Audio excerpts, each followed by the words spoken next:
IMF की report से भारत एक बार फिर सुर्खियों में आ गया है। जी हाँ, दरअसल IMF ने अपने वर्ल्ड इकोनॉमिक आउटलुक रिपोर्ट में दावा किया है कि आने वाले कुछ समय में भारत 2025-26 में 6.6% की रेट से बढ़ेगा और इतना ही नहीं, भारत दुनिया की सबसे तेजी से बढ़ती इकोनॉमी भी बन जाएगा। चाइना की ग्रोथ रेट 4.8% रहने का अनुमान है, यानी भारत फिर से चाइना को पीछे छोड़ने वाला है। फाइनेंशियल ईयर 2026 के पहले क्वार्टर में भारत की GDP 7.8% की रेट से बढ़ी थी और यही कैरी ओवर इफेक्ट पूरे साल की ग्रोथ को रफ्तार दे रहा है। IMF ने ये भी कहा है कि भारत की ये रफ्तार मजबूत डोमेस्टिक डिमांड, इंडस्ट्रियल प्रोडक्शन और इंफ्रास्ट्रक्चर इन्वेस्टमेंट की वजह से है। यहाँ तक कि अमेरिका के टैरिफ का असर भी भारत की अर्थव्यवस्था पर ज्यादा नहीं पड़ा है। IMF की रिपोर्ट में कहा कि दुनिया की ग्लोबल इकोनॉमी की ग्रोथ रेट 2025 में 3.2% रहेगी और 2026 में घटकर 3.1% हो जाएगी। 2026 में भारत की ग्रोथ थोड़ी घटकर 6.2% भी हो सकती है, पर फिर भी ये दर दुनिया में सबसे ज्यादा आगे रहेगी।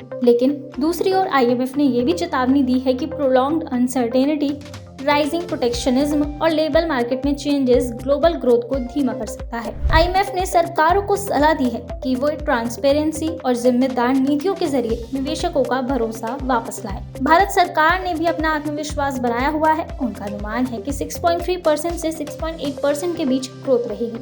घरेलू मांग, स्टार्टअप्स और इंफ्रास्ट्रक्चर पर फोकस आने वाले सालों में भारत को और ऊंचाइयों पर ले जा सकता है। तो आपको क्या लगता है कि भारत की आर्थिक रफ्तार क्या 2030 तक उसे टॉप 3 इकोनॉमीज में शामिल कर पाएगा?